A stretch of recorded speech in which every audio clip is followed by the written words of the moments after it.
तुम्हारे निर्वेद का, वैराग्य का हेतु क्या है? तो उत्तर दे रहे हैं, ब्रजिनाभितप्तः निर्विण्ण धीरः मुह ब्रजिनाभतप्तः। हम निर्विण्ण धीर हैं। बहुत ऊंची बात है, निर्विण्ण धीर।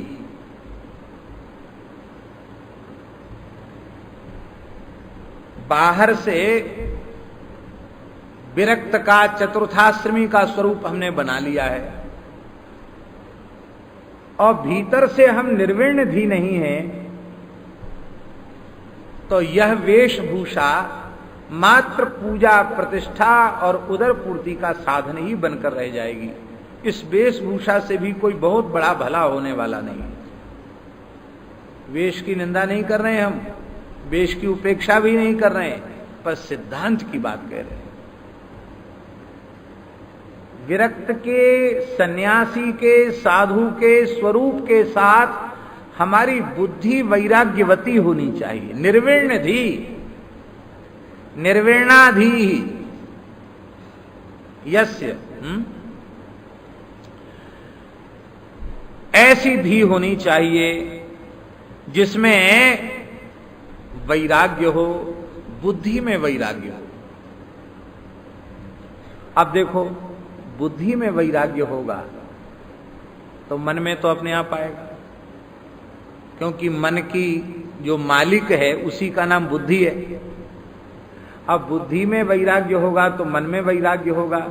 अब मन बुद्धि में वैराग्य होगा तो इंद्रियां अपने आप पदार्थों से, भोगों से हट जाएंगी, विरक्त हो जाएंगी। ध्यान में ही बात।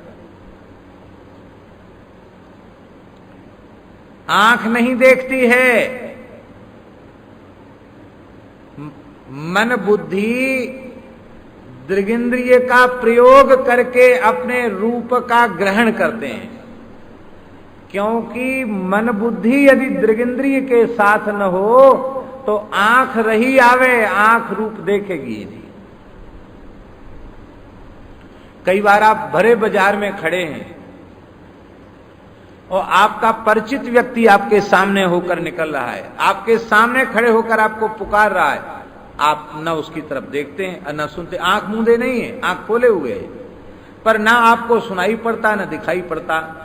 तब वह व्यक्ति आपके निकट आकर के ऐसे हिला के कहता, अरे यार, इतनी देर से तुमको बुला रहे हैं, पुकार रहे हैं, तुमने सुना नहीं? तो वह व्यक्ति क्या कहता है? वो व्यक्ति कहता है कि हम कहीं और थे। क्या कहता है? अरे झूठ बोलते हो, यहीं तो खड़े थे, कहते और थे। इसका मतलब आंख कान तो सब यहीं था, शरीर यहीं था, पर हमारा मन बुद्धि यहां नहीं था, हमारा मन बुद्धि अन्यत्र था। तो जिस इंद्रिय के साथ मन होगा, बुद्धि होगी, वही इंद्रिय अपने विषय को ग्रहण करेगी। जिस इंद्रिय के साथ मन बुद्धि नहीं होगा, वह इंद्रिय अपने विषय की ओर प्रवृत्ति ही नहीं होगी। इसलिए बड़ी ऊंची बात है, मन में वैराग्य होगा तो फिर इंद्रियों को विषय की ओर से हटाना नहीं पड़ेगा, हट ही जाएंगी अपने आप।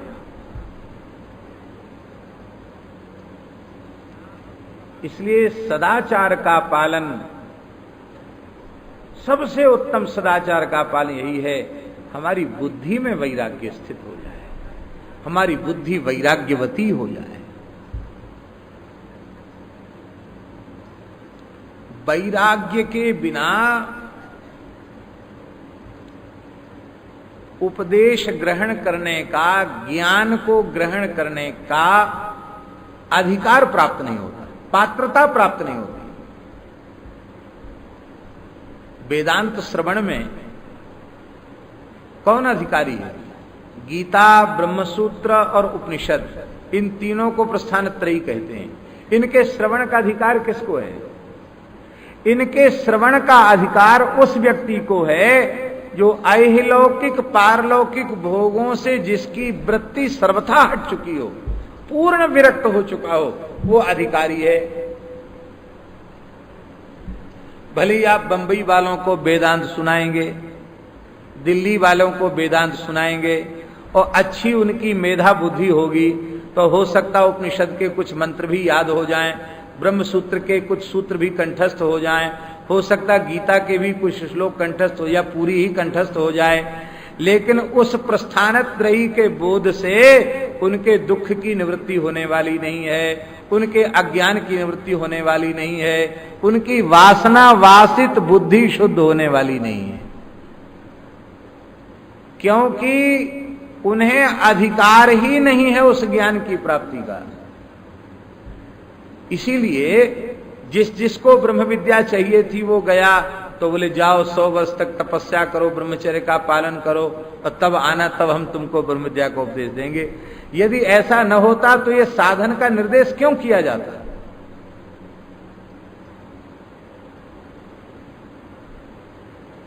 इसलिए राम राम करो, इसलिए राम राम करो। खूब हम मना नहीं करते, वेदांत भी पढ़ना चाहिए, लेकिन भैया कल्याण तो राम राम से होगा। स्वाद आवे ना आवे, मन लगे न लगे, कल्याण तो राम नाम से होगा। आज सवेरे पूज्य स्वामी जी ने इतनी बढ़िया बात सुनाई, पूरा दिन एकदम आनंद में भर गया। स्वामी जी ने बड़ी ऊंची बात कही आज सवेरे के सत्संग में, प्रार्थना प्रवचन में। महाराज जी ने कहा कि देखो, अश्रद्धा पूर्वक जो कुछ करोगे न यहां उसका कोई फल मिलेगा न ऊपर मिलेगा। अश्रद्धया हुतम दत्तम तपस्तप्तम कृतम चयत असदित्युच्यते पार्थ न च तत्प्रेत्य नो इह। बोले लेकिन नाम के संबंध में नहीं है ये बात। यज्ञ जाप ताप दान तीर्थ यात्रा जो कुछ बढ़िया काम करोगे बिना श्रद्धा के करोगे तो न यहां कुछ मिलेगा न मरने के बाद मिलेगा, क्रिया का श्रम हाथ लगेगा। लेकिन राम नाम श्रद्धा होगी तो भाव होगा, अश्रद्धा नहीं होगी तो कुभाव होगा। तो भाय कुभाय अनक आलस हूं, नाम जपत मंगल दिशि दस हूं।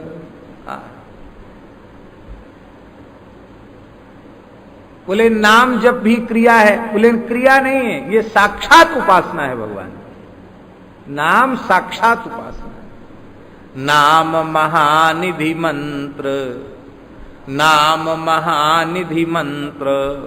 नाम सबसे बड़ी निधि है, खजाना है। नाम महानिधि मंत्र, नाम ही सेवा पूजा, जप तप तीरथ नाम, नाम बिन और न दूजा। नाम प्रीति नाम वैर, नाम कह नामी बोले।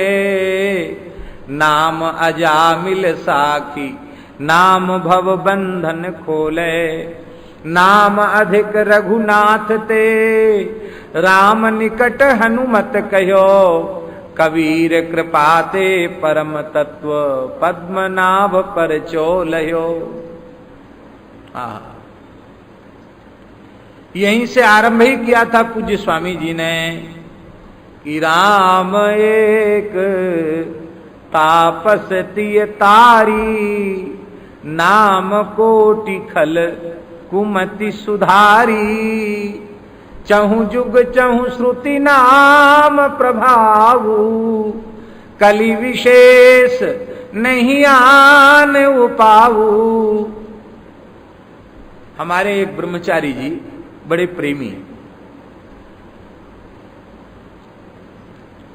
कुड़िया बाबा आश्रम में विराजते थे वृंदावन, और परम श्रद्धेय स्वामी श्री अखंडानंद सरस्वती जी से वो पंचदशी पढ़ रहे थे।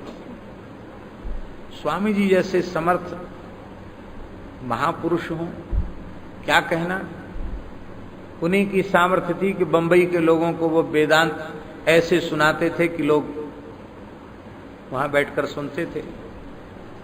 तो महाराज जी वो ब्रह्मचारी जी बड़े भोले, कुछ समय तक हमारे साथ भी वो विद्यालय में पढ़े। उन्होंने एक अनुभूति सुनाई। बोले हमको बड़ी जोर का बुखार आया। बुखार आया तो चिकित्सा हुई, ठीक हो गए।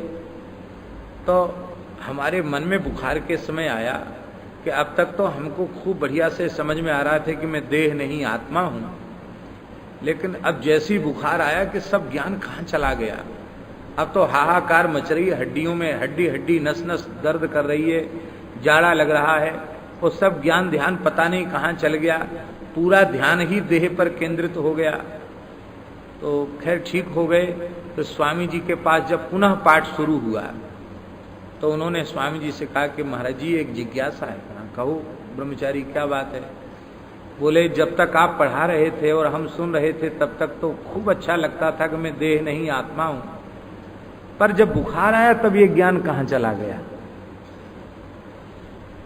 तो भोलेपन से उन्होंने पूछा। तो स्वामी जी बहुत जोर से हंसे और स्वामी जी बोले, पूज्य स्वामी श्री अखंडानंद सरस्वती जी का उत्तर। उन्होंने कहा स्वामी जी शास्त्र रक्षा के लिए, सिद्धांत रक्षा के लिए वेदांत पढ़ो, कलयुग है, कल्याण तो राम राम करने से होगा। क्या कहा? कल्याण तो राम राम करने से होगा। ये किसने कहा? पूज्य स्वामी श्री अखंडानंद सरस्वती जी महाराज ने कहा।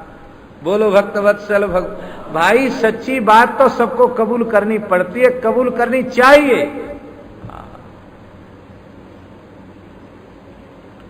कहत मुनीस महेश महात्म, उल्टे सूधे नाम को, कली नाम काम तरु राम को।